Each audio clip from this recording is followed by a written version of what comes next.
We live in an amazing time. The ability for us to go publish content without gatekeepers is relatively new. And so, like, kudos to everybody here who's participating in that. And I do believe that this is one of the most unique and astounding wealth generation periods of our world. It's really reflective of when the Gutenberg press came out in like the 1400s. Like, this is revolutionary. We all take it for granted at this point in time. But the way I see the world is that there are billions of people. I think there's 5 billion people staring at these things almost all day long. And when they're not staring at these things, they're on their laptop looking for stuff. And when they're not on that screen, they're probably on another screen. And all the data says that screen time is going up. So what are they doing? They're consuming content. And in theory, they're consuming content that they believe is going to help them make their lives better. And sometimes that's, how do I invest my money into storage units to generate passive income on cash flow? It can be a wide variety of things. It's how to get a date. It's how to get laid. It's how to get fit. It's how to lose weight. It's how to gain weight. It's billions and billions. In fact, there's actually trillions of searches on Google each and every year. There's 2 billion monthly logged in users on YouTube each and every month. And there's about 3 billion monthly logged in people on Facebook. So that's the opportunity, right? They're looking for ways to improve their life, and we can just choose ourselves and be like, you know what, I'm gonna go all in and help a group of people, and I'm gonna be the most helpful person in their world. And when that clicks, the cash flow is just amazing because of the scale that comes behind it. I love it. Lots of content consumers out there. There's an opportunity to become a creator of the content, answer those 7 billion queries, answer the questions that are being asked, position That's it. yourself as an authority. Years ago, a friend of mine gave me what he called the rule of the internet, that people are only ever online for one of two reasons, either to solve a problem or to be entertained. And hey, Boom. if you can do either of those things, you got a business It's opportunity there. brilliant. Nick, what about you? My whole shtick is just, hey, close your computer, look around you at your town, and look at these businesses that are interacting right now. They're interacting with customers, they're selling, they're making money, these industries that already exist. And I think once you look a little bit closer, you realize that these business owners, the ones who are running those companies, they're not all up to date on the technology that's available and the ways that you can run your companies. And if you're really good at this stuff, like Miles said, you can run circles around these people and you can make really good money. I'm all about finding the path of least resistance and competing against the easiest competition there is. And I think local service businesses, some of them really make a lot of really good money and they aren't that great at what they do. You see a lot of the entrenched competition operating. If they have a website at all, it looks like it's from 1998, and you'll see stuff like fax us for a quote. You're gonna have to be a little bit easier to do business with in this day and age. And one of my favorite methodologies is just noticing kind of the commercial service trucks as I'm driving around town. I saw one the other day that was mobile bike repair. I was like, oh dang, that's pretty Mhm. creative. And the mobile pet groomers, and you see the gutter cleaners, like the standard ones. But every now and again, you're like, hey, maybe I should, my bike is due for a tune-up. Maybe I should call these guys up. Nice wrapped spinner van on that front. But maybe we transition into that idea generation phase. And Nick, I'll let you go first with either using Storage Squad as an example. Or just if you are idea agnostic at this point, how do you evaluate what opportunities are out there, or what you could possibly do to get something off the ground, new side hustle off the ground? I think the interesting thing about this is the long tail of opportunities. The opportunities are endless. I met a guy, I had a call with him. I met him through Twitter. He runs a company in Kentucky that drives around picking up horse carcasses. Somebody's horse dies. It's an equine, like Grim Reaper, and they drive around and pick up horses. And he's got 3 crews, 4 trucks. There's about 7 employees at his entire company. He nets over $1 million a year driving around Kentucky doing this. Interestingly, the closer you get to the cities, the more in demand his service is because there's nowhere to bury the horses. So it's just the opportunities Wow. are just phenomenal. But I like to impart just an awareness of business. Okay. Most people are walking and going through their day and they're just lollygagging around. They're thinking about themselves. They're looking at their phone, swiping through TikTok videos. But an inquiring mind, an entrepreneur can, everywhere they walk, everywhere they shop, everywhere they go to spend money, they can just start thinking about things through the lens of, hey, how does this company make money? You sit down in a restaurant, run some quick calculations on revenue per table for the night. How much are those folks in the back office making, or in the kitchen? And you can just start to think about, how are these folks making money? An example on the other end of the spectrum is, I had a tree that was leaning over towards my house. 4 guys showed up. They were here for 25 minutes. I wrote them a check for over $1,000. It's not hard when you're thinking about opportunities through that lens. Hey, how profitable is this? I'm running a miniature profit and loss statement in my mind to figure out where the good businesses are and where the more competitive businesses might be. Yes, this underrated skill of just looking around, paying attention to what's going on. Yeah. We're doing the same calculation. There's a guy who has a like bicycle ice cream truck in our neighborhood. So he comes around. I don't know if you guys used to have. We used to have Joe's was the guy. He'd play the entertainer. He'd come around real slow, and he'd give you time to run in the house to get your money. This guy's doing it just like in the with like essentially a glamorized cooler on the back of a bike. And we're like, dang, how much is this guy do it on a hot summer day? Miles, my hypothesis is with the online side of things, there's maybe a stigma or stereotype where it's almost like the Matrix, and I got to find this low competition niche, and I got to read all this keyword data. I got to figure all this stuff out. Yeah. So, how do you approach it for when a new entrepreneur comes and asks for help in getting started online? Yeah, generally speaking, I'm recommending people go inside, right? Go into your heart. So your example of the mobile bike repair person, I'm assuming they love bike riding. I'm assuming they've got like that van set up in a way that they can go take bike trips. So their tax deductible van, their tax deductible lifestyle that allows them to do what they love. And whether they want to start adding on mountain bike coaching and other types of services from there, it's a beautiful business model that can allow someone who is so passionate about mountain bikes and they love mountain bikes and they are just consumed by mountain bikes, they can build a really amazing lifestyle around that. And then do you want to scale it and run crews and have multiple vans or not? These are all wonderful questions that each individual entrepreneur gets to answer for themselves. But I'm usually looking for people to go inside. What is the biggest thing that you've accomplished in the last 3 to 5 years? What have you been doing with your time? And even if that's like, Miles, I ain't been doing nothing but playing Fortnite. Great. Like we can actually start there because that means you probably know enough about the game of Fortnite to help someone like me who might want to hop on and get up to speed quickly to be able to play with my nieces and nephews. I'm willing to spend 100, $200 to get up to speed. So I'm not just like getting owned every time I get into the arena. And there's just a billion long tail ideas that all represent that. Now, there is a risk that some people get to of if I love the hobby and then it becomes a business, it's no longer something I love anymore. I don't have Yeah. the best answer for how and where that line is. That's a very individual thing. But if you don't know what to start creating on, just start creating, right? If you're all about mountain bikes, start creating mountain bikes. But when you look back through your past 3 to 5 years, what are people asking you for help with? What are you already helping people with? And if you've been doing bike tune-ups for a long time and you're always willing to go over to your friend's house for a couple of beers to do some bike tune-ups, maybe starting a mobile bike tune-up business is something that would fit into your lifestyle.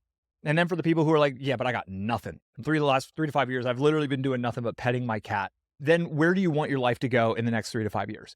Okay, are you overweight? Is it time for you to lose weight? Great. And this is where we start to get down that kind of Gary Vaynerchuk idea that's maybe a little overdone of documenting the process. But some people, so in my circumstance, in my position right now, I built a high cash flow business. We do hundreds of thousands of dollars in revenue each and every month. So where is my money going? How do I get my money to grow for me? Or how do I protect my wealth? These are the kinds of challenges that I'm personally facing at this point in time that could open me up to another brand or potentially build upon my brand, et cetera, et cetera. So where have you been and where are you going? Because it's really easiest to create content based on what you know or what you're going to be all about for the next 3 to 5 years. And that's really the starting point. If I'm say so to go down like the Fortnite example, or Sure. you've been playing a lot of golf the last 5 years, whatever it may be. Are you paying any attention at this point? So I'm going to start creating. I'll build a golf website. Like you paying any attention to who's already out there, like what level of competition you might be up against, or even thinking down the road of, well, how am I ever going to monetize this? Are you Nope. paying any attention to that? Just like, hey, No. I'm going to start Go. this act of Yep. creation. So I would say the first question that people have to answer for themselves is, are you a writer or are you a performer? All three of us here were performers in a way. So the question to me is blog versus like audio/video content, because Okay. you need to learn how to publish and create content. So there's the tactical learning curves and the tactical, like, okay, I need a cell phone holder. I need a little tripod. I need to hook these things together. And so you can literally just start a TikTok channel and start sharing little bits and pieces of your golfing, of your golf days, of your friends being goofy. And the algorithm will start to give you a lot of feedback. People will start to ask you questions in the comments. And yet again, through just taking the leap of faith and taking action, the feedback loop opens up. And it's so many people are trying to watch videos and try to understand through guru courses like how do I steer my parked car? And I'm like, yo, get out of the car and start pushing your car. And then when you have momentum, you can now start to course correct and adapt and pivot and steer your car. And so I do think that it's just jump in and go. Keyword research is obviously helpful. Being in one of the big three niches, which is love, romance, relationships, money, and well-being, like that, there obviously is some benefit there, but we each could rattle off, which we've been doing, dozens of examples of boring businesses that most people forget about that are crushing it. They've got wonderful standard operating procedures and they've built an amazing cash flow and amazing lifestyle. Personally, I want to do that. Like I don't want to be famous. I don't want to be like I would much rather be wealthy, high cash flow, unknown, work at a boring business that takes me 2 hours a day, which is what I've been building. That's probably a good transition back to Nick at this point.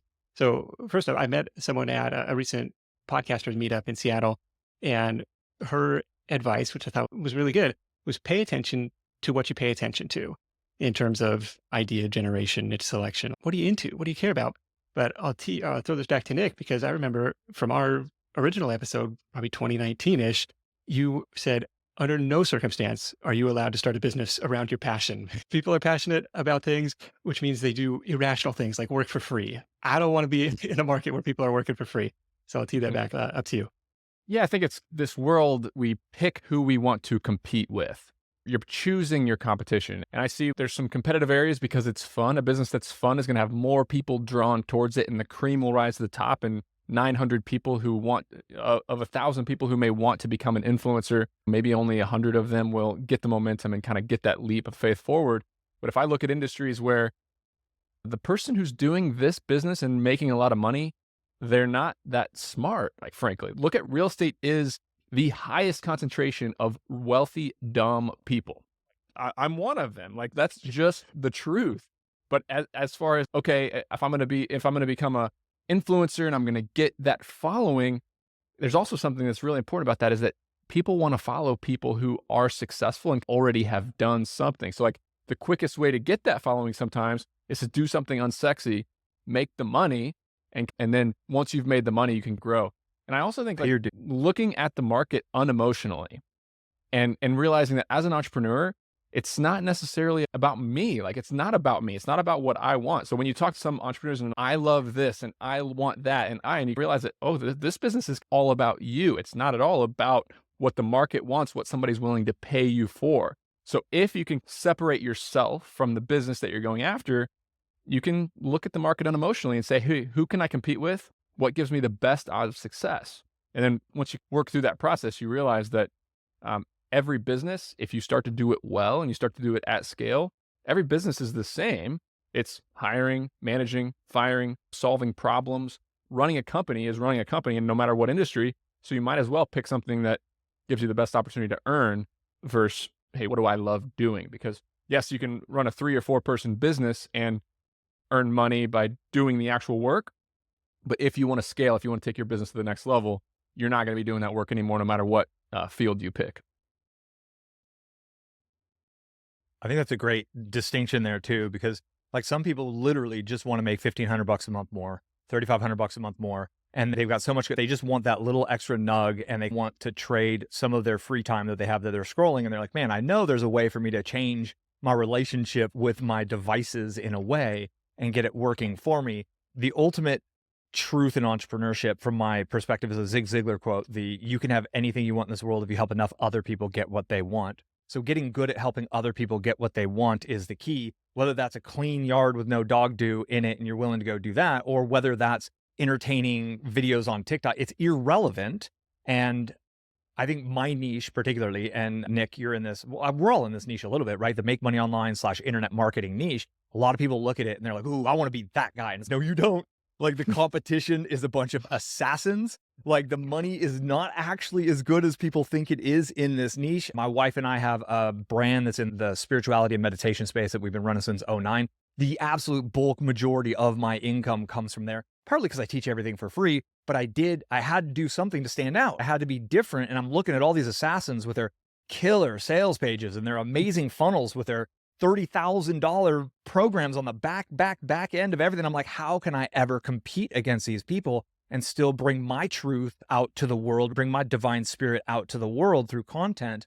And this is what I came up with. And a lot of people idolize, I think, all three of us in a way, in a kind of a strange way. And we're all here, like worm farming, like growing a worm bin and like making worm compost may actually be one of those niches that has a grand total of 0 good marketers in it. And you could literally within 3 months be the best marketer in that entire niche. And I think that's one of the ideas of if you go play in that sandbox, your ability to go actually get traction, and some of those traction of getting traffic, getting your email subscribers, getting customers, like it's so motivating versus trying to climb that uphill battle and sliding down because you're going up against a bunch of assassins. Yeah, it's funny. We've had a couple examples of that recently. We had a guy whose side hustle was renting out mobility scooters to tourists or travelers visiting LA. And he had that site up, I think, for years before he actually plunked down the money and bought his first mobility scooters. I wanted to see a critical mass of inquiries coming into the site before I really invested. So he let it age, let it rank in SEO. And Smart. okay, now I'm going to pull the trigger and actually go out and do this. And same thing, we had a guy, to use the pooper scooper example, did that in Denver or a suburb of Denver. And his original intention was, I'm going to rent this out to a local service provider. But then he started getting leads. It was like, I didn't have anybody to farm it out to yet. So I was like, I guess I'll go do it. And it. when we spoke, he'd done hundreds of thousands of dollars worth of this pooper scooper business. And he's doing really well with that. And I think maybe the key takeaway, especially in the online world, is if you don't have, maybe passion is an overrated word, but if you don't have that curiosity, that drive to really own that niche, it just, somebody else does and somebody else will, and you're just not going to compete. Like, I love travel hacking and points and miles and optimizing all that stuff, but I don't love it to the same degree that dozens and dozens of other travel bloggers do. So I'm never going to be able to compete with them. And the only reason I've been able to do this business for 10 years is because I love it. It's just, if somebody else maybe has 2 or 3 articles related to side hustles on their site, like, they're not going to compete with me. Hey, you've been in this game for a long time, but I want to transition to the idea of the money milestone, because I think this is a really important, motivating first step. Once I see that initial traction, I'm so much more motivated. It's like making your first dollar online. And for me, it was like my first shoe sale commission, like for my original side hustle. I come back to the hotel after working my day job, traveling on the road, hit refresh on the report, and it's somebody bought the thing. Like, I made my first $4.65 or something. Oh, if you can do it once, you can do it over and over again. It works. Yes. And we have hundreds of stories. Like, I made my first 11 cents from an ad click or something. It's okay. Proof is in the pudding. And for my original business, if you could call it that, it was pretty straightforward. Knocking on doors, trying to sell paint jobs. Like, I can talk to my customer one-on-one. It's pretty simple. But for the online side, it's like just tossing stuff out into the ether and hoping somebody finds it. Like, I don't know, Nick, I feel like the sweaty startup side or the local service side, probably a little bit easier to connect with customers. I don't know. How did you go about finding your first paying jobs? Yeah, it's look around what you have in your house. What do you have the ability to buy in a low risk way? And how can you get out and make a little bit of money? I had a car that could fit some boxes in it, and I had an empty room for the summer that I filled with boxes. I made 0 investment, and I got done with 2 weeks worth of work, and I had a couple grand laying on my bed. And yeah, it's that feeling that it's, wow, okay, I just tested this. Now I can get after it and I can go. When you're walking around the world with this inquisitive mind, or you're working for a company that offers X services and you're meeting clients that already are in that space, and you can maybe pick off a couple to do on the side, you can just find a situation that you're in where people need something, and you're going to go out and make a little bit of money doing some work. That's step one. Before you get into the delegation, before you get into the scale, it's, hey, I'm going to trade my time for money, and that's going to evolve into entrepreneurship. I don't need to worry about scale. I don't need to worry about a moat. I'm going to go out and trade my time for money. And once that happens, and it starts to happen repeatedly, and you start to get too busy to keep doing the work, that's when you focus on the delegation and the growth and the scale and taking it to the next level. Yeah, Nathan Barry has his ladders of wealth creation, and it starts with a job, and then it starts with this freelance or service-based business. Like, you got to stack up these different skills to really scale beyond that. And you can skip some steps, but you can't really skip learning the skills, is his argument. I have a unique theory in that to really start a mega successful company, like a big company that can scale, you need 3 things. You need, first of all, and the most important, you need operational skills. You need to be able to sell. You need to be able to delegate. You need to be able to run a company. Number 2 is you need some capital. And number 3 is you need a network, either a network of employees or a network of investors or a network of partners or customers. Without those 3 things, You cannot grow a successful company. A, you don't know what you're doing. B, you don't have the money to do it. And C, you don't have the people around you to put that team together. So the first company, in my opinion, company number one, it needs to be about acquiring those three things and less about acquiring money. Does that make sense? Do your first company to learn operations, to learn sales, delegation, some of these things that are just totally unique to a normal life that most people don't get exposure to. Learn those things as step one. Then the capital comes, you start to put some money in your bank account. Then you start to meet people, potential investors, potential employees, and then the snowball can start rolling down the hill. But way too many people try to start a really hard business first without the capital, without the operational experience, and without the people. Miles, any shortcuts you've seen for people who are starting that TikTok channel about Shortcuts create long Fortnite? delays, my man. Yes, there is actually. And the shortcut is to start right now, publish your first thing today, and then stick with it for 3 to 5 years and publish somewhere to the tune of 500 to 1,000 pieces of content. And I'm talking long form content, not Twitter posts here, in the next 3 to 5 years. And the shortcut is doing the work for 3 to 5 years straight, because you're going to have to learn all operations, all the stuff he just talked about. I just say there's a jar full of learning curves that you're going to have to go through. Yeah. And you don't learn how to get through these learning curves from watching YouTube videos or from buying into guru courses or from buying into guru coaching. You learn how to get through these learning curves by doing the things, right? There's all kinds of stuff. And I would push back a little bit on the concept of you need capital to get started. Do you constitute like these two pieces that cost less than $20 capital? Because if you look at the empire that Mr. Beast has built, it really came from him just cutting videos. And there is a creator path today that you can start. So YouTube, everyone watching this and listening to this has a cell phone that is capable of making a video that could go up on YouTube. You can do long form horizontal content on YouTube. You can do verticals on TikTok, Instagram Reels, and YouTube Shorts for under $100. And this is how my wife and I started our blog. I actually had to borrow the money from my dad because my last entrepreneurial endeavors went belly up. I went belly up with at least 4 or 5 entrepreneurial endeavors before one clicked. I was learning how to be an entrepreneur the hard way by falling on my face repeatedly. And then things I learned from step 1, things I learned from part 2, things I learned from step 3, it all coalesced with my wife's passion for spirituality and the timing and where I was in my life. Borrowed $95.40 from my dad for a year of hosting, $795 times 12. We got a domain name too. And we just started publishing. I used free keyword research tools, and I woke up at 4 a.m. We published for 3 hours before work. I worked a full day with an hour commute each way in the Bay. I worked all evening, and we did that nonstop for about 18 months. Just literally, we went all in. We published 500 blog posts in the first couple of years. We're at like 1,800 posts at this point, but we haven't really been publishing for the last several years.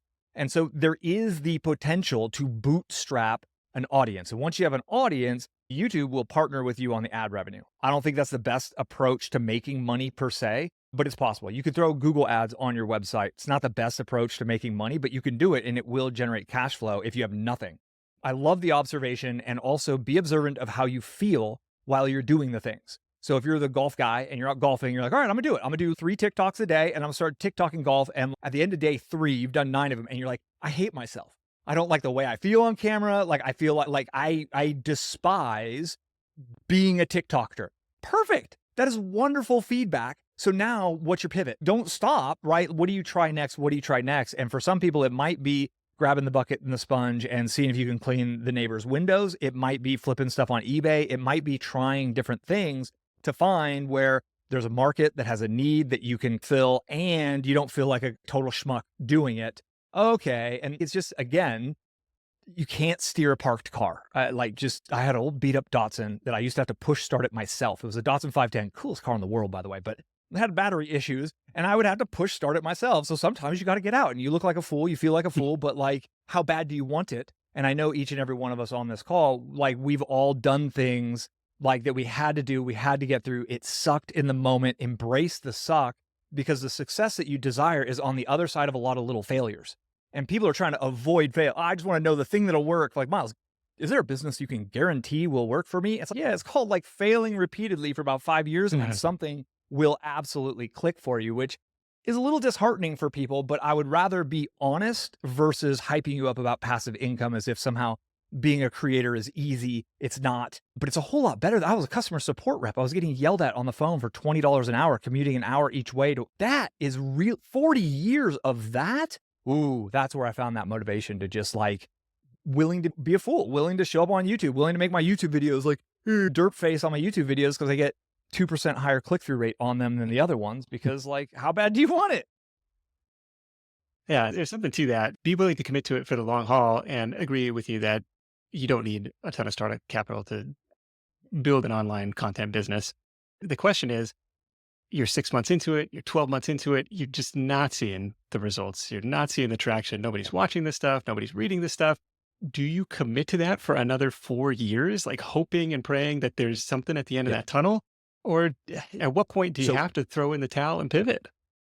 I just want to know how much I want to base where you're at that 6-month mark by how much have you done? How many tries have you taken? How many at-bats have you taken? How many pieces of long form keyword targeted content have you published? A lot of people are like, oh, I'm not seeing results. And you look back and they've done 12 things over 6 months. Like, Sure. dog, what are you doing? So there has to be a frequency and this fervish kind of pitch to it. So if somebody hasn't published 150 or 100, Roberto Blake has his 100 rubbish videos idea. I have a 90-day content marketing challenge that I talk about, which is Okay. do one piece of content for 90 days. So if you don't have the volume, if your sample size is not large enough, you aren't going to have statistically significant data that will allow you to make a good business decision off of said data.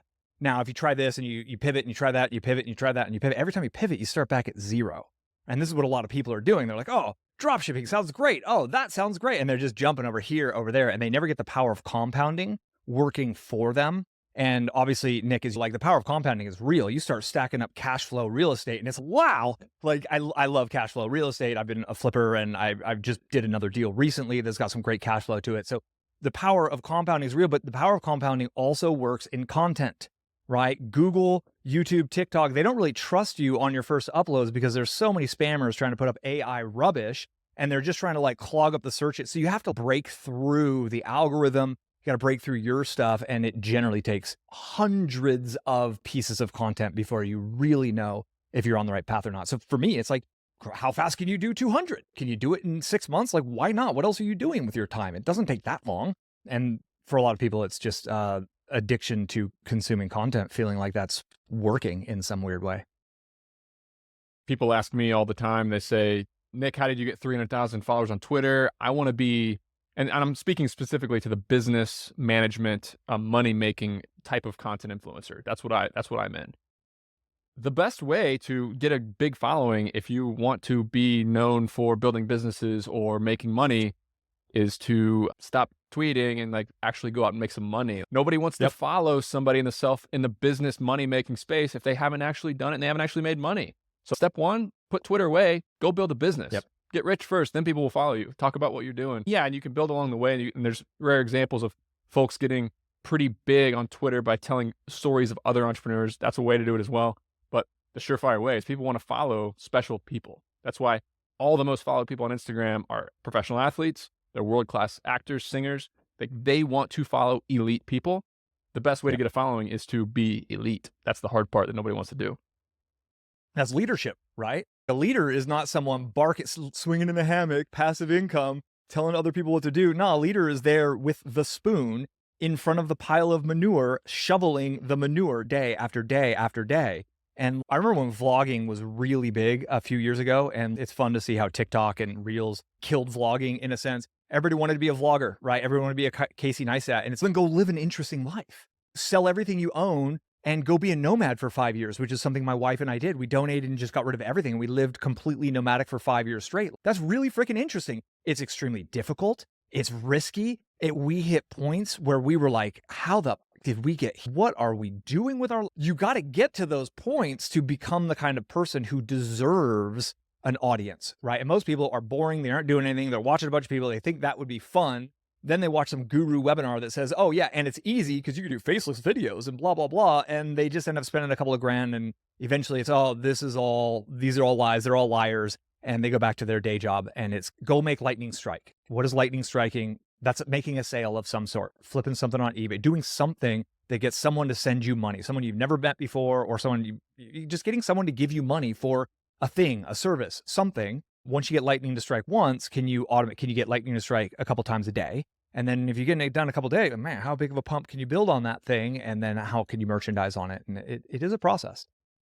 And that's where the online side of things, at least from my perspective, seem a little bit easier to scale because it's like it takes the same effort to produce an episode that 10 people listen to or 10,000 people listen to. It takes the same effort to write the blog post that nobody sees or 100,000 people see. And so there's this unique scale and leverage to it where Yep. with my painting business, for example, yeah, I could have crews running out. I could delegate to a foreman and like potentially, but it was much more challenging. It was much more people reliant versus tech reliant, if that makes sense. And Nick, But if I what's your may, take? real quick, sorry. So while it might be easier to get going, you're probably also going to deal with a whole lot more competition that you never had in that house painting arena in that one little town there. And That's fair. it's a give and take, right? Every coin has two sides. Yeah, geography can be a pretty serious moat. Hey, what is your moat? Hey, I picked a town where there's not very Yep. many good companies doing this. And look, it's an evolution. You can move from good businesses, decent businesses that can produce cash flow that can teach you those three things to then better businesses that can be scaled and can be delegated more efficiently and can actually grow. I was in a moving and storage company. That business, anybody can start with very little capital, and it's very tough to scale. Painting could be similar, but then you move up to a little bit higher skilled businesses with lower barriers to entry, with higher barriers to entry, and all of a sudden you're in a situation where you can charge a couple $100s per hour per worker, and you can afford to put in the management, you can afford to build a corporate structure and actually grow a company that can thrive and survive and grow without you. It was that geography can be a moat sparked this memory of mine. Former coworker of my boss's described he wanted to start, or he walked out of the grocery store and saw like those used car like magazines. There's little like used car ads. It wasn't like Thrifty Nickel, but it was something similar. And he just went down the list of the top 20, top 25 cities by population, calling them up. Hey, does your town have this? Hey, does your town have this? Just gets down to number 22, like Louisville or someplace. Oh no, we don't have that here. Moves to Louisville, starts it up. That's his thing. I thought that was really interesting. Geo arbitrage, but we've seen people like, oh, I'm going to rip off this guy's idea and just pivot it to a different location. And it happens all the time. So, Well, the dog do business, right? So right. okay, so it was in Denver. I think I was at a conference in Denver 2 weeks ago, and I think that may have been where I saw the street spam sign was cutting across Denver for this conference. Yeah. So like someone who had ambition could be like, okay, that's working in that metro. Let me call. I'm in Cheyenne, Wyoming, or I'm in Laramie, or whatever, like all these other towns, and you just find, wow, on Google, there's literally 0 websites ranking for this. Then you have to answer the question for yourself. Are you willing to go grab that spoon and sit in front of the pile of proverbial manure or not? But to enhance what Nick said, I love that you're both named Nick. I can't get it wrong. Entrepreneurship is a skill. And that's the whole like grab eBay and start selling. You're like, oh, Miles, I'm just selling stuff. Yeah, but if you take it seriously and if you start to specialize and if you know about old Nintendo games and you start to go shopping, and you literally can build, and there are people who have very successful businesses flipping things on eBay. So you're starting to learn the first few things. Maybe you're using ChatGPT to help you write good descriptions and you're starting to learn sales. There's like in fitness, there's all of those supporting muscles. Yeah, you want to build like these and these, but there's all kinds of supporting muscles that you build along the way. And sometimes you just got to get into motion building those, whether it's a fully digital business, a physical business.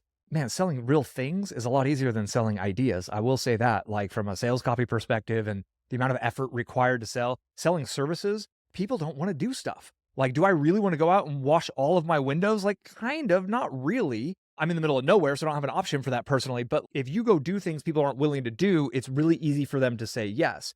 Yeah, something unique about me is that everything I do is a service business. I don't sell any physical products, and even my real estate business, we're buying buildings and we're managing them, but it is a service provided to investors. We're raising money and we're deploying their capital reasonably, and we're managing our self-storage, properties. So I'm a huge fan of trading physical work for cash, and it's creating the cash flow on a month-to-month basis for me. I'm pouring that cash flow back into real estate. I'm using my own service, like me, Nick Huber, putting cash into my own real estate private equity company to then manage and buy real estate. Yeah, I just think services are, like you said, hard to do. And if you do it well, and you have distribution, you can make a lot of money pretty quick. Hard to 100% do. agree with And that. maybe to get back to this idea of growth and scale, like more challenging. You got with the example of the old storage business, I got trucks on the ground in a bunch of different cities. I got people working on there. It seems all of a sudden Logistics. it becomes, logistics. It's a lot to manage. Yeah, It ta- the truth is that delegation is very hard. Like there is in every service business, if you have people who need to do things in exchange for money, you are running teams of people. You're managing people. Every single one of my companies, it's nothing but a group of people working on these things. And delegation is not taught in school, and it is not taught in sports. Not once is your high school's athletic coach going to tell you, hey, can you find somebody else to do this workout for you to get you in shape? Or is your right. math teacher going to say, hey, can you find somebody else to do this exam for you in an efficient manner? Zero delegation is taught to anybody in life, but it is a superpower. So what you have is 95% of these service businesses, these small service businesses with less than 10 employees, you have an owner that is a poor delegator, and every single decision in the business comes through the owner, meaning they can, there's two levels of delegation. You delegate tasks, you tell people what to do. That's easy mode. And then there's the delegating decisions. And when you can delegate decisions to people on your team, that's when your businesses can really scale. That's when every problem doesn't come to you as the owner. And that's when you can go on vacation for a month and your business can actually grow and thrive and produce cash without you there. But it's not easy stuff. And like you said, you use the muscle example. Delegation is a muscle. Delegation takes practice. It's very uncomfortable. And everybody reads books on delegation and hiring and management. No. If you want to build muscle, you're not going to just watch Arnold Schwarzenegger documentaries and write a big workout plan and watch a bunch of YouTube videos and expect muscle to grow. You're going to go to the gym and pick up the damn weight. Same exact thing with delegation. Until you get somebody who says, hey, Nick, what do you want me to do today? And then I expect a paycheck at the end of the day. That's very uncomfortable stuff that you have to do and practice to get better at. But man, when you get it right and you have other people working and you're paying them X and you're making Y and Y is a lot bigger than X, that's when another unlock happens. That first unlock happens when you make that first dollar in your business. Wow, I can trade my time for money. The second bigger unlock that allows people to really grow companies and build generational wealth is when they have other people working, other people making decisions, and they are making money. When that happens, that's when entrepreneurship clicks and business management clicks. Yeah, I like this framework. The task delegation versus decision delegation. And a lot of people will start, I think, naturally with this task delegation. I need a virtual assistant. I need somebody to go do this window washing job that I just booked. Okay, task delegation. Here's the process to follow. Here's the recipe. You can't screw it up. Just follow this checklist. And Talk to there's me about massive wealth. Yeah, there's massive wealth that can be built by just delegating tasks. Like you don't even need to get to level 2. There's many people that play golf at my country club that go to the nice restaurants and they're very wealthy and they have 5, 10 person businesses where they are the decision bottleneck. They don't actually have anybody making those decisions. And when it comes to like, how do you do it? How do you actually get somebody on your team to get good at making these decisions? I call it I have a story about a monkey on a back. Like an employee, when they have a decision to make, they have a problem, they walk into my office. Their problem is that monkey jumps on my desk and all of a sudden it's my problem as soon as they tell me about it. Most business owners, they just collect monkeys and at the end of the day, all their employees are going home and they got a room full of monkeys and their whole business is chaos. They're firefighting, they're running around like crazy. The good business owners, that employee walks in and they're going to make sure it walks out with that monkey back on their back. So an employee calls me up and says, Nick, I got this big problem. We got the storage unit. It's locked. I don't know whose stuff is in it. We tried to rent it. I'm not going to just say, step out of the way. I'm going to solve this problem. I'm going to respond with questions. I'm going to respond with questions and I'm going to get them practicing making decisions. They're going to build the decision-making muscle themselves and they're going to get better at it. And they're going to get out of my office with their monkeys. A lot of parallels to parenting on that one. Yeah. Cool. This has been awesome, guys. I'm taking a ton of notes. I think this has been a really fun back and forth. Are there any other factors that come to mind? If somebody is standing at the starting line and they're looking at this as two alternative paths, which fork in the road do I want to take? Do I want to build online business or do I want to start something local in my own town, service-based? Like anything else that you could really, sway somebody one way or the other? I think my parting advice would be, if you get caught up in the media circus around entrepreneurship, and if you watch Shark Tank and you're following Product Hunt and you're looking at TechCrunch and you're following all the entrepreneurs on Twitter and Instagram that make millions and millions of dollars, it's really easy to try to skip steps, to try to jump ahead, to try to change the world, to try to start a big idea without the capital, the network, or the ability. And it's easy to fall on your face and fail. I would encourage people to ignore a lot of that noise I'm sure Miles would agree with me here. Ignore a lot of that noise and just start. Just do something small. Set a really small, approachable goal. I hate big goals. I hate the shoot for the stars and you'll land among the moon, whatever that quote is.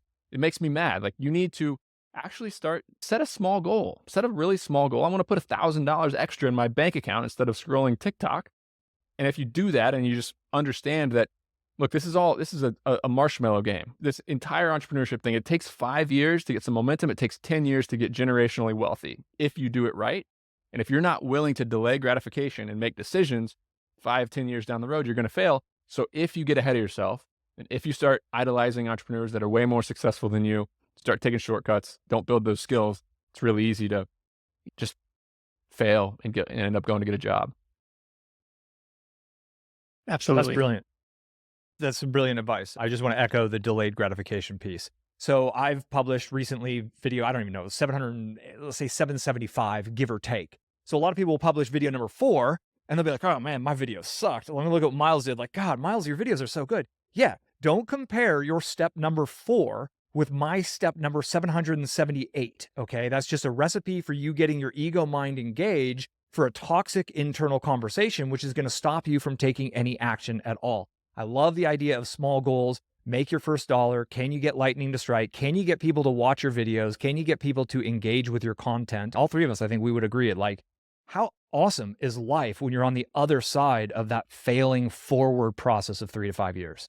And I think Like, the it's flywheel amazing, here right? is the flywheel here is spectacular. Like, you bounce over to me and we talk about in the trenches running companies. You bounce over to Miles and you're talking about putting together the most important aspect, which is a distribution. And then you look at Miles's entrepreneurial endeavors and how they're amplified because of his distribution, and how and how running the companies amplifies his content. And it all starts to work together. Yeah. And it just keeps your wealth snowball building down, careening down the hill at some point. And invest in Yeah. real estate. Once you get the cash flow going, a bunch of digital money coming in, get some physical, tangible things. Don't be all in on digits and bits and bytes. Get you some tangible cash flow. Take some cash off the table. Makes sense. 100%. Pay A yourself. lot of overlap here. No matter which path you choose, you're going to have to put in your time. You're going to have to learn the skills of the game, and you have to stick with it for a long time to start to see these results. But the alternative is punching that clock for 30, 40 years. So it's worth it no matter which path you choose. Nick Huber, you can find him at sweatystartup.com. Join the newsletter over there. He is at sweatystartup on Twitter. Miles is at milesbeckler.com. You can join, you can be subscriber number 200,006 something over at his YouTube channel, youtube.com/milesb. We'll chalk up those last little bits of advice as number 1 tips for Side Hustle Nations. We'll include those in the show notes for you. And now you're listening to this, you're thinking, okay, cool. I want to dive deeper on this stuff. You are in luck because we have a huge library of episodes on both of these topics in the Side Hustle Show archives. On the local service side, we've got case studies on window washing and pet waste removal and mobile car detailing and power washing and residential cleaning services and commercial cleaning services. Lots of great stuff there. And of course, on the other side, lots of super inspiring episodes about people building content-based businesses, driving traffic from Google, from podcasting, from social media, from YouTube, monetizing with ads, affiliate relationships, their own products, their own services, and enjoying that location independence and time leverage that comes with it along the way. If you're not sure where to start, the best thing you can do is go to hustle.show, answer a few short multiple choice questions. You can do it on your phone, and you're going to get a custom curated playlist of the best Side Hustle Show episodes to check out based on your answers. Again, that's at hustle.show for your own personalized playlist. Big thanks to Nick and Miles for sharing their insights today. That is it for me. Thank you so much for tuning in. Until next time, let's go out there and make something happen. And I'll catch you in the next edition of the Side Hustle Show. Hustle on.